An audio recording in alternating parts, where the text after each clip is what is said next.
전설의 야담을 찾아주셔서 감사드립니다. 오늘도 흥미롭고 재미난 이야기를 준비하였답니다. 그러면 즐거운 시간 되셔요. 옛날 조선시대 설악산 한 무리의 사람들이 눈이 잔뜩 내린 설산을 넘고 있었습니다. 이들은 상조 허진만이 이끄는 상단 금하였습니다. 상조 나으리, 이거 너무 무리하는 거 아니오? 아니 말로 이런 날씨면 눈토끼들도 굴 속에 숨어 있겠소. 강릉에 있는 변씨와의 계약에 맞추려면 빠듯하네. 그러니 좀 힘들더라도 참아주게. 거참 우리 같은 사내들이야 어찌하겠다만 유진아 씨는 이러다가 큰병 나겠소. 어쩌겠나. 보따리 장수 딸내미로 태어난 것을 탓해야지. 그런데 전날 눈이 너무 많이 내린 탓일까요? 새롭게 쌓인 눈이 흘러내리면서 그만 눈사태가 나고 말았습니다. 상단 사람들은 각자 벽과 바위 뒤에 몸을 숨겼지만 눈이 너무나도 많이 쏟아지는 바람에 꼼짝없이 파묻히고 말았습니다. 그 중에는 그만 눈더미에 쓸려서 천길랑 떨어지로 추락해버린 사람도 있었습니다. 손이 남는 사람들은 다른 이들을 도와주게. 아이고야, 이게 뭔 눈벼락이냐. 사람 살려. 상조허 씨는 눈을 헤집으며 다른 사람들을 끄집어냈습니다. 빠져나온 사람들도 다른 이들을 구하기 위해 눈을 파헤쳤지만 두 다리는 푹푹 빠지지 손발은 추위로 떨어져 나갈 것처럼 시렸지 아주 죽을 맛이었지요. 그때 누군가가 눈 위를 사뿐사뿐 뛰며 가볍게 무 뽑듯 사람들을 눈 속에서 꺼냈습니다. 보통 사람들은 한번 내디딜 때마다 발이 빠지는데 사내는 움직임은 마치 깃털처럼 가벼워 보였습니다. 사내의 도움 덕분에 순식간에 상단 사람들을 모두 구조할 수 있었습니다. 허 씨는 그런 사내에게 감사 인사를 하려고 했지요. 그런데 역군이 인원을 확인하던 중 누군가가 보이지 않았습니다. 다름 아닌 유진아 씨가 사라진 것입니다. 나으리. 아씨가 안 보입니다. 여기요. 빨리 이쪽으로 와보시오. 아따 큰일이 나버렸소. 다급한 목소리에 허시는 사람들을 밀치고 튀어나갔습니다. 가보니 유진아 씨가 낭떠러지 중간에 튀어나온 마른 나뭇가지에 대롱대롱 매달려 있지 뭡니까.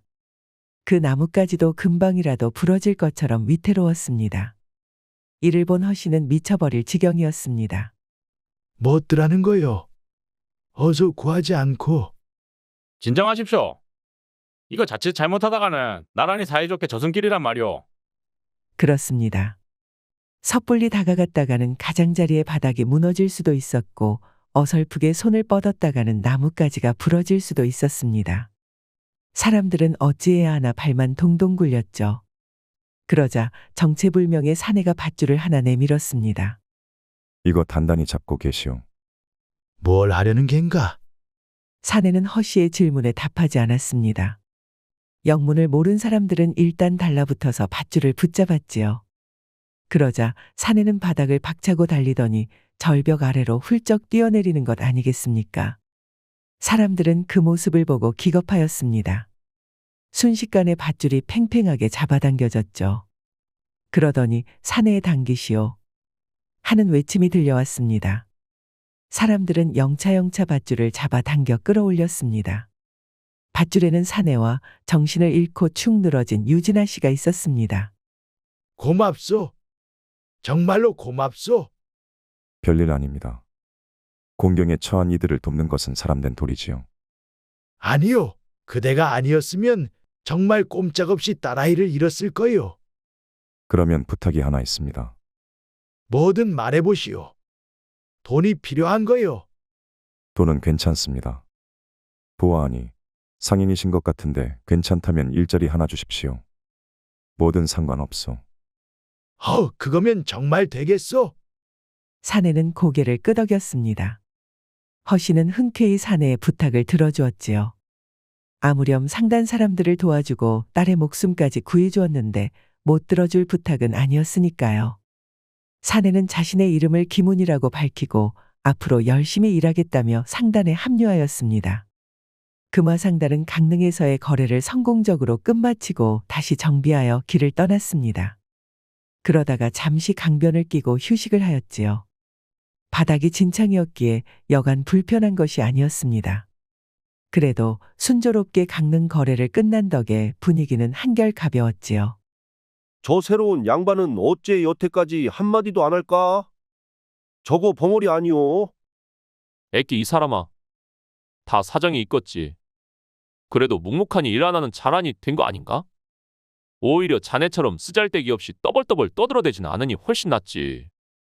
거참 사람 섭섭하게 말하네. 아닌 게 아니라 그래도 한 식구가 되었는데 여태 우리 이름 한 번을 안 물어서 그런 거라네. 자네 이름 알아서 뭐에 쓰게. 어디 엿받고 먹을 수도 없지 않나? 됐다 됐소. 내가 말을 말지. 사람들은 김훈을 보면서 이런저런 이야기를 하였습니다. 김훈은 여전히 정체불명의 사내였거든요. 허나 김훈은 말없이 짐과 수레를 점검하였습니다. 그 모습을 본 허씨가 다가왔지요. 이복의 김씨, 자네도 숨 좀 돌리게나. 다들 쉬고 있지 않나? 가서 어울리며 말이라도 나눠보는 건 어떤가? 아닙니다. 괜히 불편하게만 만들겠지요. 김훈은 그러면서 하던 일을 마저 했습니다. 허씨는 그런 김훈의 듬직한 등을 바라보았습니다. 차갑고 과묵했으나 어딘가 싫지만은 않았습니다. 그러던 어느 날이었습니다. 이번에는 경기도의 한 고을의 곽대감이라는 자에게 담배잎을 납품하는 거래를 하게 되었습니다. 헌데 허씨의 딸 유진아 씨는 영 불안했답니다. 곽대감이라는 자의 평판이 썩 좋지 않았기 때문입니다. 아버님, 이번 곽대감이라는 자는 고을에서 못돼 먹기로 소문이 자자해요. 양반이라는 자가 고리대금업으로 서민들을 수탈하고 건달패들을 시켜서 협박까지도 하더라고요. 되도록이면 이번 거래는 관두는 것이 어떨까요? 우리가 거래를 고를 형편이더냐? 못 배운 놈들 소문은 신경 쓰지 말거라. 아무래도 한 지방에 향리직을 하다 보면 이런저런 말이 나올 수도 있는 게지. 알겠어요. 그래도 조심하셔요. 유진아 씨는 불안했지만 아버지의 말도 맞았기에 더 이상 반대하지 못하였습니다. 그렇게 금화상다는 전라도로 넘어가 고품질의 향토품 담배잎을 입수하여 다시 돌아왔습니다. 아주 질 좋은 담뱃잎을 찾았기에 허씨도 자신만만했지요. 멈추시오. 대감 나으리께서 상조 허진마니만 출입을 하셨소. 이 큰 것을 어찌 제가 홀로 짊어지고 들어가라는 말이요? 대감 나으리께서 명하셨으니 그리하시오. 아니면 돌아가시던가. 아니, 이게 무슨... 허씨는 답답한 한숨을 내쉬었습니다. 그런데 갑자기 김훈이 그 커다란 괴짝을 번쩍 들어서 등에 짊어지지 뭡니까? 상주 나으리가 무릎이 불편하시오. 괴짝은 내가 대신 옮기겠소. 김훈이 그리 말하며 머슴들을 노려보았습니다. 그 기세가 영 심상치 않았기에 무지랭이 머슴들도 흠칫하며 서로 곁눈질하였습니다. 알겠수다. 그러면 역군 한 명만 대동하여 들어오시오. 마지못해 머슴이 문을 열자 허씨와 김훈은 곽대감댁 안으로 들어갈 수 있었습니다. 곽대감댁의 안채는 화려하고 넓었습니다. 머슴들의 안내를 받아 김훈과 허씨는 넓은 안뜰을 통과하여 대청마루에 앉은 곽대감을 마주하게 되었습니다. 곽대감은 마루에 앉아 거만하게 허씨와 김훈을 내려다보았지요. 이제야 왔구만. 내 기다리다 목이 빠지는 줄 알았소. 요청하셨던 물건을 가져왔사옵니다. 전라도 나주 평야에서 거둔 햇잎을 저온에서 서서히 건조하여 은은한 향과 깊은 맛을 품은 잎사귀입니다. 특히 잎맥이 얇고 고르며 잡향이 없어 연기가 부드럽기로 유명하지요. 품질은 당연 최상품입니다. 곽대감은 머슴들에게 담뱃잎을 확인하라는 듯 턱짓을 하였습니다. 머슴들은 괴짝을 열어 담뱃잎을 한 주먹 쥐어서 곽대감에게 내밀었습니다. 그러자 곽대감은 콧방귀를 끼며 인상을 찌푸렸습니다. 실망이로구만. 내 금화상단의 평판을 너무 믿었나 보이. 그게 무슨 말씀이십니까, 나으리? 이거 영색이 흐리지 않소. 약간 눅눅한 것도 같고 이런 걸 지금 나보고 최상품이라고 사기를 치는 거요. 내 눈이 장님이요.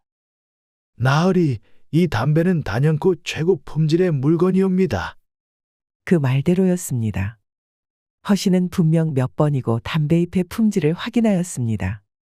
뿐만 아니라 옮길 때도 궤장 내부에 삼배를 덧대고 잎사귀가 눌리거나 상하지 않도록 개별 포장하였지요. 지금 곽대감은 순전히 트집을 잡는 것이 분명했습니다. 곽대감은 비열한 웃음을 흘리며 허씨를 노려보았습니다. 이보시오, 허짓만이. 내가 지금 거짓말을 하고 있다는 거요. 나 곽대감이 말이오. 하오나, 됐소. 여튼 이 담뱃잎은 내 기대에 못 미치는군. 대금은 못 주겠구려. 그 담배잎은 두고 그만 물러가 보시오. 내 그래도 금화상단에 대한 악평은 퍼뜨리지 않겠소. 그게 무슨 말씀이십니까? 물건을 준비하면서 들어간 비용이 얼마인데 이러시면 곤란합니다. 그거야 자네 사정이지. 뭐 그러면 어쩔 테요. 관아이라도 달려가겠소. 곽대감은 의기양양하게 말하였습니다. 이미 이 고을의 관아는 모두 곽대감에게 매수되어 한패나 다름없었습니다. 허씨가 가서 고발해봐야 들은 척도 하지 않겠지요. 허나 허씨도 이대로 물러날 수 없었습니다. 가기는 제가 어딜 갑니까? 나으리께서 대금을 주시기 전까지 이 자리에서 한 발자국도 움직이지 않겠습니다. 한 발자국도 좋소. 제발 나가게 해달라고 빌게 만들어주지. 여봐라. 곽대감의 외침에 건달패들이 우르르 몰려 나왔습니다. 곽대감이 돈을 주고 부리는 주먹패였지요. 이들은 각자 큼지막한 몽둥이를 하나씩 들고 있었습니다. 어이, 말귀 좀 알아듣게 고분고분하지? 괜히 멀쩡한 몸뚱이 상하게 말고 이쯤에서 돌아가는 게 어때? 건달패들은 몽둥이를 손바닥으로 탁탁 두들기며 허씨에게 협박하였습니다. 그래도 움직일 생각을 하지 않자 건달 하나가 웃음기를 지우더니 몽둥이를 높게 들어 올렸습니다. 그 순간 기문이 벌떡 일어나 건달이 휘두르려는 몽둥이를 한 손으로 턱 붙잡았습니다. 그만두시오. 상주 나으리를 건드리면 크게 후회하게 될 거요. 이놈 자식이? 이거 놓거라. 건달은 기문의 소나기에 잡힌 몽둥이를 빼내기 위해 안간힘을 썼습니다. 그래도 꼼짝도 안 하는 겁니다. 이제는 두 손으로 잡아서 낑낑거리며 몽둥이를 빼앗으려고 했습니다. 그러자 기문이 몽둥이를 놓아버렸죠. 건달은 그 순간 자기 힘의 뒤로 벌러덩 낮아빠지고 말았습니다. 기문은 서늘한 눈빛으로 곽대감을 노려보았습니다. 꼭 이렇게까지 해야겠소. 고얀 놈. 뭣들 하느냐. 곤죽을 만들어 놓거라. 곽대감의 불호령에 건달들이 한꺼번에 달려들었습니다. 몽둥이질이 사방에 날라들었지요. 허씨는 화들짝 놀라서 머리를 감싸고 바닥에 바짝 엎드렸습니다. 기문은 가만히 있지 않았습니다. 기문은 곧바로 몽둥이를 휘두르는 건달의 얼굴에 묵직한 주먹을 날렸습니다. 주먹에 얻어맞은 건달은 턱이 돌아가며 바닥에 풀썩 주저앉았습니다. 그 사이 몽둥이 너댓개가 기문에게 날아들었지요. 허나 그 어느 것도 기문에게 닿지 않았습니다. 기문은 번개같이 몸을 구르며 공격을 피하고 일어나는 즉시 바닥에 떨어진 몽둥이를 짚어들었습니다. 그래 가지고 어디 빨래라도 하겠느냐. 내가 진짜 몽둥이질을 보여주마. 건달패들은 핏발선 눈으로 기문에게 달려들었습니다. 수는 약 10명에 달하였지요. 허나 기문은 주눅든 내색 없이 건달들과 맞섰습니다. 그리고 기문의 매서운 몽둥이질이 시작되었지요. 기문은 건달패들의 목덜미, 허리, 무릎 뒤 등을 가차없이 후드려 갈겼습니다. 기문의 몽둥이질에 건달들은 곡소리를 내며 바닥에 나뒹굴었지요. 간혹 다시 일어나서 다시 달려드는 건달이 있었지만 또 두들겨 맞고는 거품을 물고 기절해버렸습니다. 이를 지켜보던 곽대감은 얼굴이 하얗게 질려버렸습니다. 쓸데없는 소란 만들지 맙시다. 대금만 치르면 얌전히 물러가겠소. 아, 알겠소. 50냥이었더랬지. 50냥. 그것은 애초에 이 사다를 내기 전에 거래액이었더랬지. 70냥은 내놓으셔야겠소. 우리 상주 나으리가 좀 다쳤으니 약값은 해야 되지 않겠소. 알겠소. 알겠으니 진정하시오. 곽대감은 그러자 하인을 시켜다가 기문에게 돈을 주었습니다. 그렇게 허씨는 돈을 받고 기문과 함께 대감댁을 떠났지요. 고맙네, 김씨. 덕분에 살았네. 그런데 돈을 더 뜯어낸 것은 좀 위험하지 않았나? 아닙니다, 나으리. 상단이 한번 얕보이면 다른 이들도 우습게 보고 거듭 약속을 어기려고 할 것이옵니다. 게다가 상대방이 먼저 계약을 깨트리려고 수작을 부렸으니 명분도 충분했습니다. 맞아요, 아버님. 그리고 저 못돼 먹은 작자는 사실 이미 제가 다른 고을에 고발 문서를 넣었어요. 조만간 곽대감은 감찰을 피하지 못할 것이어요.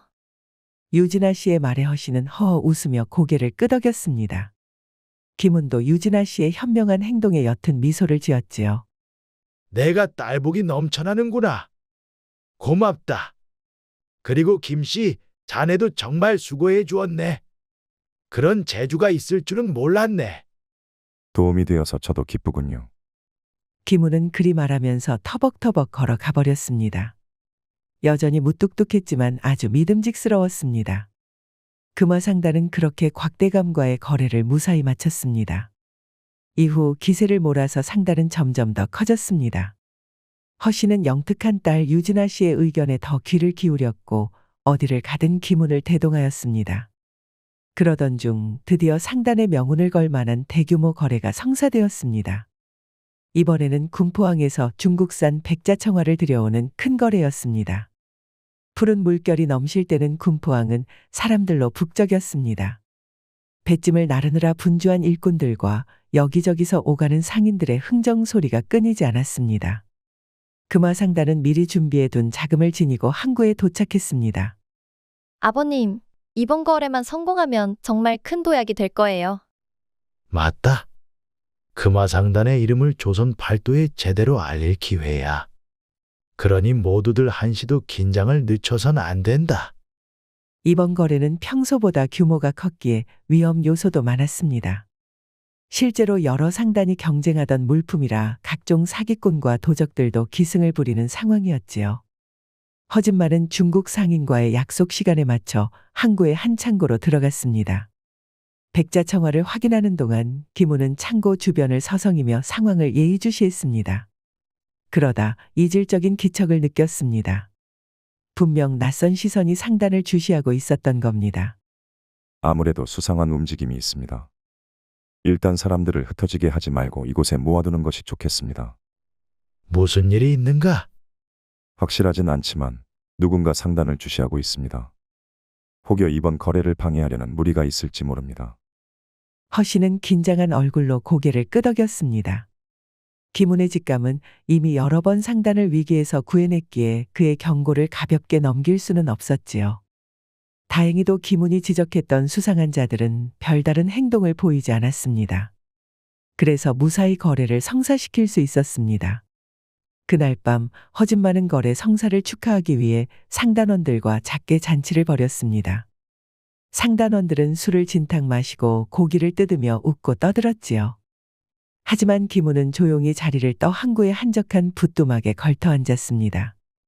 달빛이 무리를 은빛으로 물들이는 고요한 밤이었습니다. 김우는 홀로 앉아 달을 바라보며 생각에 잠겼습니다. 그러다 보니 자기도 모르게 시조가 흘러나왔습니다. 맑은 달빛, 수면 위 비치니 고요한 물결 속삭이며 흐르네. 떠나온 길은 멀고도 험하건만 마음은 바람 따라 저 바닷물에 실리는구나. 김우는 조용히 시조를 읊고는 낮게 한숨을 쉬었습니다. 그때 등 뒤에서 인기척이 느껴졌죠. 누군고 하니 바로 유진아 씨였습니다. 술병과 잔을 들고 김운의 옆에 걸터 앉았습니다. 턱 멋들어진 시조네요. 헌데 왜 혼자 이렇게 나와 계세요? 시끄러운 건 영 체질에 맞지 않아서 말입니다. 그렇네요. 저도 그래요. 그러니 여기서 저랑 술 한잔해요. 유진아 씨는 미소 짓고는 술잔을 김운에게 내밀었습니다. 엉겹결에 김운은 유진아 씨의 술잔을 받았지요. 이건 아버지가 고이 모셔둔 술이에요. 사실 저 시집 갈 때 따려고 했던 건데 오늘 같은 날이면 괜찮을 것 같아서 가져왔어요. 한 잔 받아주세요. 그런 귀한 술을 나 같은 놈이 어찌 넙죽 마시겠소. 오늘은 특별한 날이잖아요. 시조 한 수 읊어주셨으니 저도 답례를 드려야죠. 김운은 잠시 망설이다가 술을 받았습니다. 둘은 술을 나누며 이런저런 이야기를 주고받았습니다. 유진은 김훈의 과거가 궁금했지만 김훈은 구체적인 이야기는 피하며 말을 돌렸습니다. 나도 한때는 나란 일을 하긴 했어. 하지만 어울리지 않는 옷을 입었던 것 같았지. 그래도 지금은 우리 상단에 큰 버팀목이 되어주고 계시잖아요. 그때 죽을 뻔했던 저를 구해줘서 감사해요. 뿐만 아니라 저희 아버지 목숨까지 구해주셨죠. 김 아저씨가 아니었으면 저희 모녀는 이 세상 사람이 아니었을 거예요. 그렇구려. 어째 모녀 둘 다 그리 위험한 일에 잘도 휘말리는지. 조심 좀 하시오. 김훈의 농에 유진아 씨는 옅은 미소를 지었습니다. 어느 사이엔가 유진아 씨와 김훈의 거리가 한층 가까워졌지요. 유진아 씨는 그렇게 김훈에게 머리를 기울이더니 갑작스레 입맞춤하였습니다. 김훈은 순간 무슨 일이 벌어졌는지 두 눈을 꿈뻑꿈뻑 떴습니다.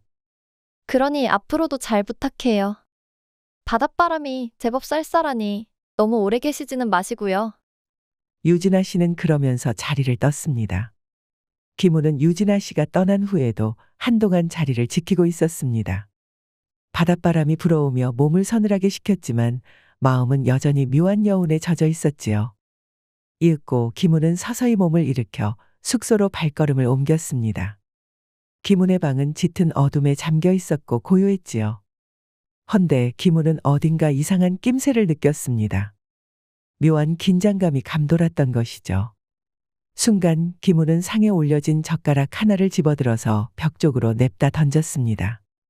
젓가락은 암기처럼 바람을 가르고 벽에 푹 하고 깊숙이 박혔습니다. 그리고 보니 박힌 젓가락 바로 옆에 웬 사람이 서 있지 뭡니까?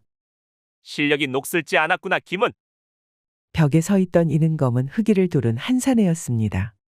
얼굴에도 검은 복면을 두르고 있었습니다. 한 손에는 장검 한 자루를 들고 있었습니다. 유진여, 내 놈이 여긴 웬일이냐? 두령님께서 내 놈을 찾으신다. 방황은 그만하고 돌아오거라. 돌아가라. 아직도 말귀를 못 알아먹는구나. 모르겠느냐? 이것이 마지막 기회라는 것이다. 그래서 지금 내게 감사 인사라도 받고 싶은 게냐? 김훈의 날선 대답에 유진혁이라는 사내는 낮게 웃었습니다. 그의 정체는 바로 검계. 김훈이 앞서 몸담고 있던 무리였지요. 검계는 조선시대에 조직된 비밀 결사 또는 비밀 무장 집단으로 조정의 명을 받아 움직이는 무시무시한 칼잡이들이었습니다.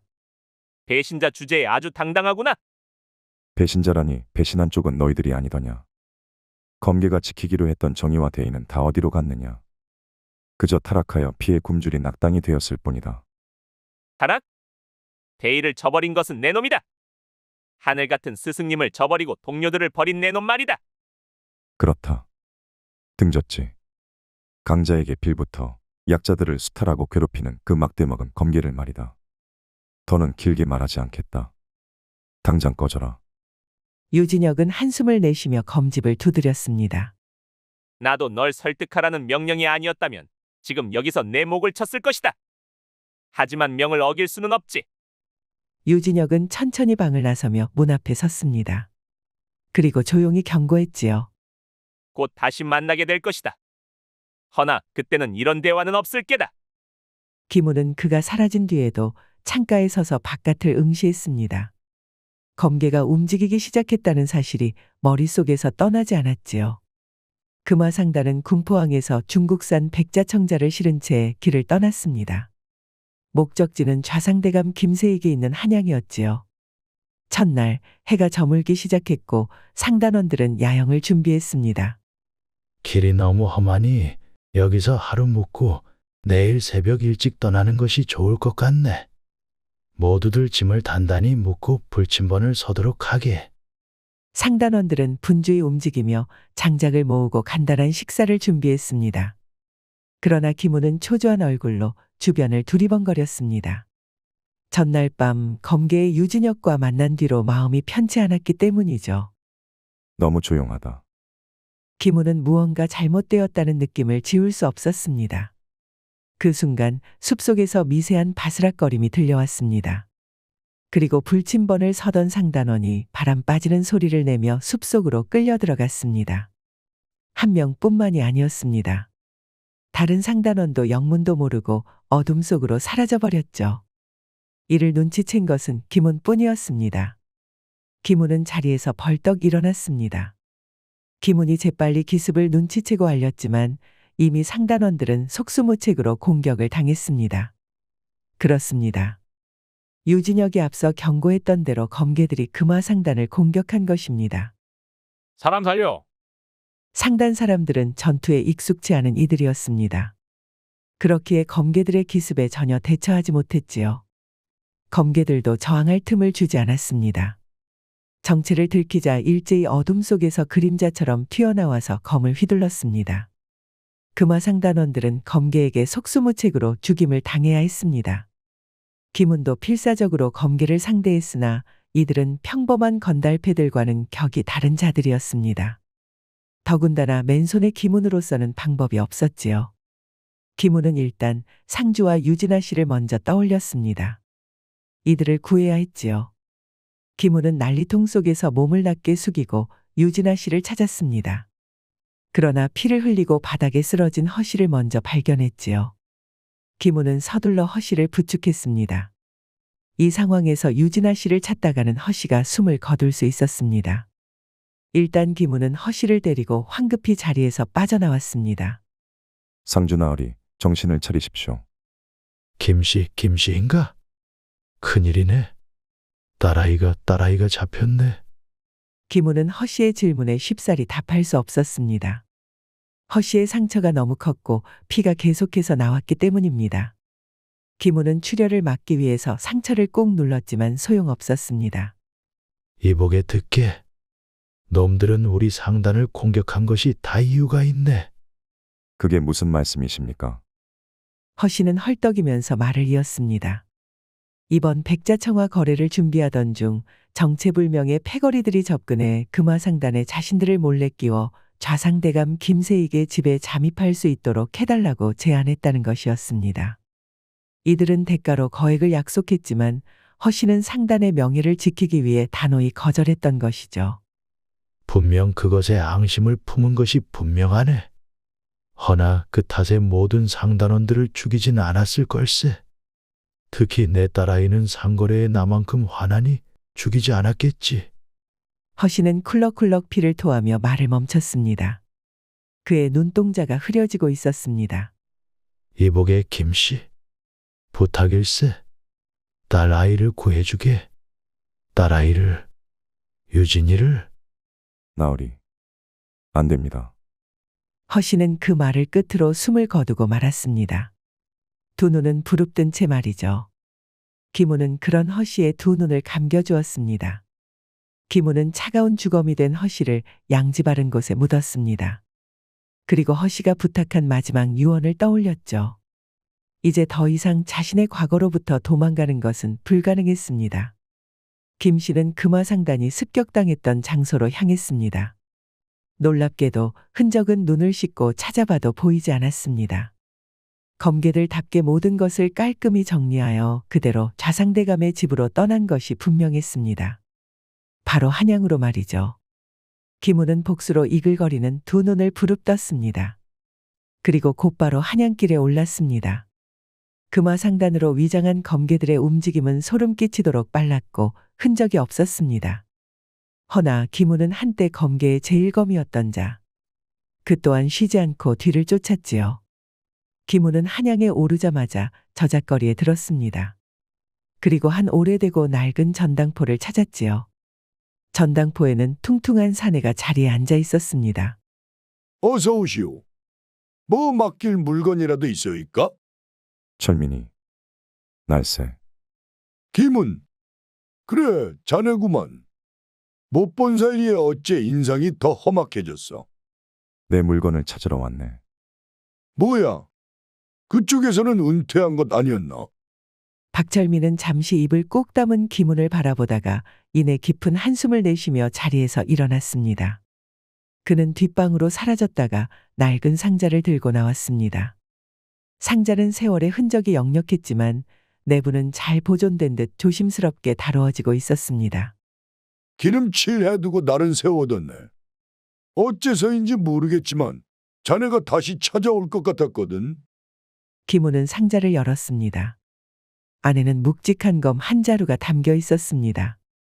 손잡이에는 세월의 흔적이 남아 있었지만 칼날은 여전히 빛을 잃지 않고 날카로웠습니다. 김우는 검을 천천히 들어올려 손바닥으로 칼등을 쓰다듬으며 깊은 숨을 내쉬었습니다. 나도 모르는 것을 자네는 알고 있었던 게로군. 빗자국이라는 것이 말이야. 쉽사리 지워지지 않는 법이거든. 헌데 당최 무슨 일이길래 이렇게까지 하는 게야? 검게 놈들이 좌상대감을 노리고 있네. 그놈들이 우리 상단을 습격해 많은 이를 죽였고 허상주의 딸을 인질로 잡아갔네. 그래서 자네가 그놈들을 막으려고. 막는 것뿐이 아니네. 놈들을 완전히 쓸어버려야겠네. 이번 일이 끝나면 정말 이 검을 다시 쥘 일은 없을 걸세.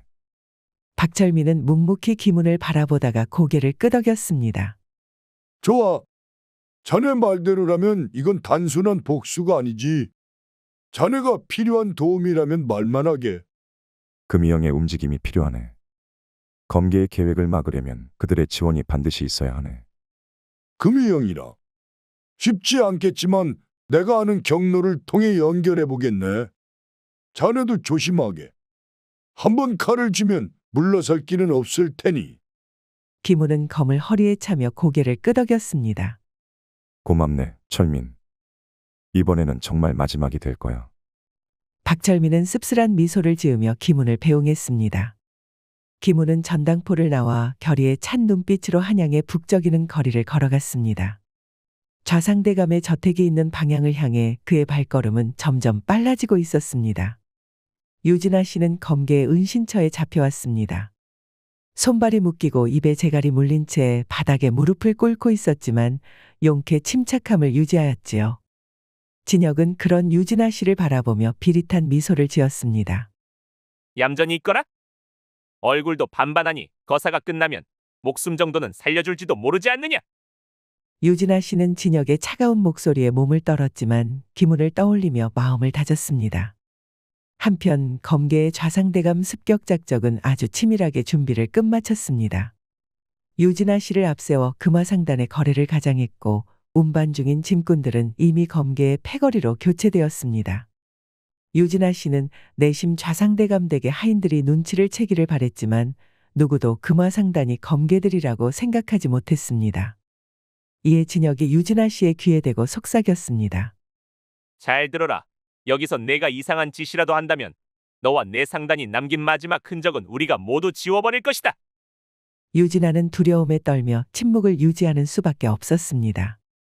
이후 검계는 금화상단의 물건을 운반하는 척하며 좌상대감 댁의 대문 안으로 들어갔습니다. 검계는 짐을 대청 안으로 운반하며 자연스럽게 무기를 준비했습니다. 좌상대감의 하인들은 아무 의심도 없이 그들의 지시에 따랐지요. 검계는 안으로 들어오자마자 짐꾸러미에서 검과 암기를 꺼냈습니다. 대감 나으리는 어디에 계신가? 이쪽으로 오십시오. 하인은 진혁을 안내하여 더욱 깊숙이 안으로 들어갔습니다. 헌데 무언가 이상했습니다. 진혁은 그러자 곧바로 검을 뽑아 본색을 드러냈습니다. 이놈!